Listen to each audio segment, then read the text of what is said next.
As usual, we begin with our intention and obstacle. This is where drama and conflicts originate, as they revolve around a central question. Batman's intention is to keep Gotham free from crime, but the obstacle stopping him from achieving this is the Joker's plan of upsetting the established order in Gotham. How will Batman keep Gotham free of crime once the Joker starts unleashing chaos on the streets? Now we move on to the stakes. These are crucial in determining what consequences there are for your protagonist, your world, and your story should they succeed or fail. There's going to be an emphasis on the philosophical stakes in this section as they're key to the overall resolution of the film. But first, the external stakes. These relate to the survival of Gotham's law and order. If Batman is unable to preserve the law and order, Gotham will revert back to being run by criminals and gangs. This in turn will affect Batman's reputation amongst Gotham. Internally, Batman needs to have the faith and belief of the people of Gotham that what he's doing is in their best interests and he's doing some good. However, both of these can't be successful, and this boils down to the philosophical stakes. It's about restoring people's faith in the due process of the law. Whilst discussing Gotham's future, Harvey Dent says you either die a hero or live long enough to see yourself become the villain. This is crucial to the philosophical stakes. If Batman is to keep law and order in Gotham, he needs to sacrifice his reputation by making Harvey die a hero and himself the villain of the piece. This will restore Gotham's faith in the law. Failing to do this will reverse Gotham's law and order. Batman's reputation will be broken and no one will have faith in the processes. More information on that will be found when we break down the third act. Once we have the stakes, we then need the key beats. We have undoubtedly the best opening of any film ever when we see the Joker's heist on a mob bank. It runs for approximately 5 minutes and introduces a lot of elements that we'll see later on. Firstly, the Joker targeting the mob boss's wallets. Secondly, his treachery as all of his team are strategically killed after they've been used for their respective skills. And it introduces how the Joker blends in and keeps a low profile as no one knew he was in on the heist, but finally, and I believe this is most importantly, his attempts to turn people on themselves is introduced at this early stand. Hand grenades are given to all the hostages and they're told not to let go of them. All it would take for the whole operation to fail is one person to let go of their grenade, but this would mean that they kill everyone else in the bank.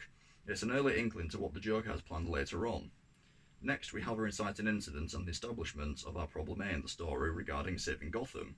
This comes when Harvey and Bruce talk about Gotham's future and a potential Batman-less one. They mention a bright future for Gotham where the heroes are elected officials, not masked vigilantes. It also introduces the philosophical stakes of the story. The next key beat is our first act break, which also signals the start of the second act goal in the story. This relates to Harvey's transformation from mild-mannered elected official to a grieved psychopath. This transformation starts when the Joker sends his ultimatum to Batman, as this is where the Joker starts cranking up the pressure on Batman and Harvey by attacking and killing civilians. The midpoint is where there's a shift in momentum, a setback or a reversal. This occurs when Batman admits to Harvey that he's going to turn himself in. It deepens the stakes as Batman is going to give in to the Joker's demands, meaning the Joker will have won and law and order will cease to exist in Gotham. There's also a setback, as this is where we first start to see Harvey's shift from an incorruptible officer to a man out for vengeance. Harvey's transformation at the hands of the Joker is complete when Rachel dies and Harvey gets his face burnt. It's the second act break as the Joker's aim of breaking Harvey down has been successful and is now forcing the stakes of Batman having to save Gotham, which leads us to our climax, when Batman makes the decision to take the fall for Harvey's crimes in his attempts to save Gotham by renewing people's hope in elected officials and due process.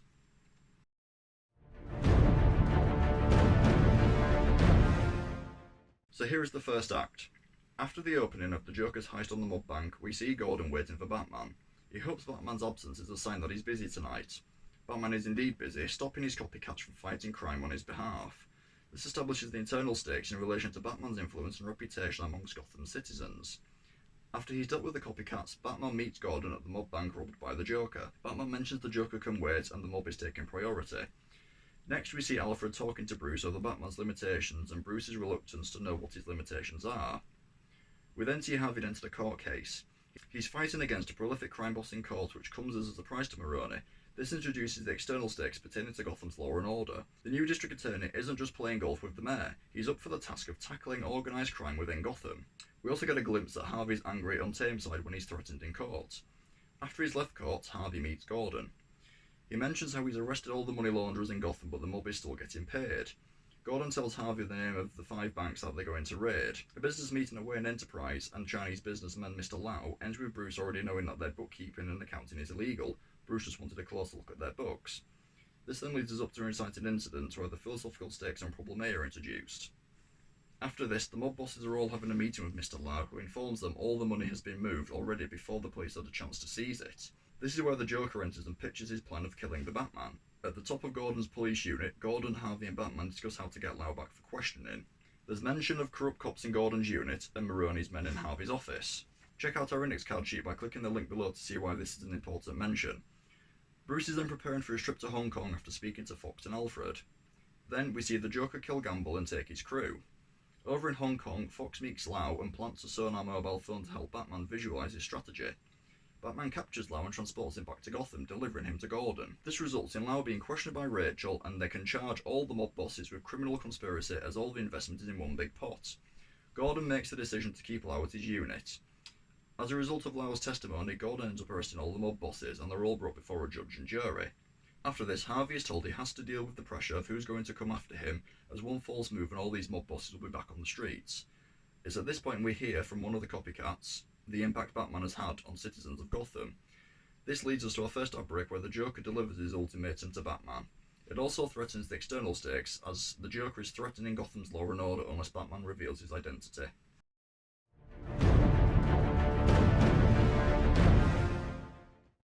So once the Joker has delivered his ultimatum to Batman, we begin our second act with the ultimate goal being Harvey's transformation. However, for now we just need to build up to Batman turning himself in. At Bruce's fundraiser for Harvey, Bruce declares that Harvey is Gotham's future. This is an internal threat as Bruce is starting to have doubts over Batman's longevity, and Harvey locked up all the criminals without wearing a mask. We then see the Joker's targets being killed, the judge and the police commissioner, with the Joker and his team arriving at the fundraiser looking for Harvey. The Joker uses Rachel as bait before Batman steps in and saves her. After the series of attacks, the police think the cases will be dropped, but Harvey arrives adamant to get a confession out of Lau in court. After seeing the Joker up close for the first time, Bruce admits he doesn't understand the Joker's motivations. Upon hearing Harvey Dent's body can be found in an apartment, Batman goes in search of fingerprints on a shattered bullet. This is when Gordon finds the Joker has targeted the mayor at the upcoming parade to remember the commissioner. Back at Wayne Enterprises, Mr. East tries to blackmail Bruce. Bruce tells Fox that he's playing his Batman axe pretty close to the chest. After getting a match on the fingerprints, Bruce finds the Joker's apartment overlooking the parade. This is where Bruce finds the cops being held hostage and the uniforms being used by the Joker and his team. Gordon gets shot protecting the mayor. In the aftermath of the shooting, Harvey finds out that Rachel's the next victim of the Joker. Batman gets to Maroni, where he's told the Joker has no rules, which is why the Batman is failing to catch him. Harvey then tells Rachel that she's been named next by the Joker. This brings us to the midpoint where Harvey starts to show his evil side by aggressively interrogating a Joker associate in search of answers, and Batman declares he's turning himself in. Back at Bruce's penthouse, Bruce tells Rachel that his time as Batman is coming to an end. Rachel tells Bruce that they wouldn't be allowed to be together once he turns himself in. Bruce and Alfred are then destroying any evidence that links to Batman, Bruce, or Wayne Enterprises. This wasn't necessary as Harvey announces at the press conference that he's the Batman. It establishes an internal setback as the public are now fed up with Batman. Rachel says goodbye to Alfred and hands him a letter that's been addressed to Bruce. Whilst being transferred to a police van, Harvey tells Rachel how he's baiting himself for the Batman to take the Joker. This is also where we get to see Harvey's two-faced coin, meaning he always chooses heads for something he wants to do. Just before setting off, the Joker sets about sabotaging the route before ambushing the police convoy. After flipping the Joker's lorry and stopping him, Batman goes to take on the Joker. He veers off at the last second, crashing into the Joker's lorry. The Joker is then captured by Gordon. Wirtz and Ramirez then take Harvey away from the scene. Once the Joker has been locked up, Gordon gets made commissioner and is sent home. Gordon then comes back to question the Joker over Harvey's whereabouts. Gordon leaves the room, leaving Batman in there to deal with the Joker. The Joker tells Batman that Gotham will cast Batman aside when the crisis deepens. Batman is then goaded into beating the Joker until he announces that both Harvey and Rachel are in danger. The next lot of cards are split across 3 scenes.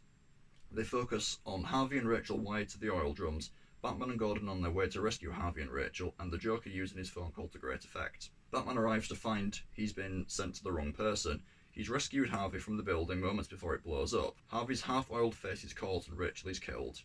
This lands us on a second act break as Harvey's transformation at the hands of the Joker is complete.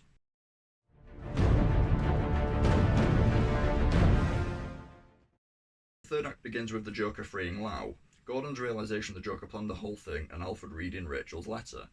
Alfred takes the letter from Bruce, who believes Rachel is going to wait for him. Harvey wakes up from his coma to find his coin is now burnt on one side. He can no longer make rational choices and leaves it up to chance. Whilst in the hospital, Gordon speaks to Harvey. Harvey accepts his new identity as Two-Face. At the docks, the Joker burns his share of the money and assumes control over Gotham's criminal world. This is an external failure as Gotham's law and order is now on the brink of collapse. This is further compounded by the Joker's threat of blowing up a hospital if Mr. Reese isn't killed before revealing Batman's identity. So again, trying to get Harvey out of hospital and saving Mr. Reese are across the next two cards. The Joker then talks to Harvey, justifies his actions and explains his motivations. Harvey uses his new coin for the first time. Bruce also saves Mr. Reese. The Joker then blows up Gotham General and no one can trace Harvey's whereabouts due to a missing bus.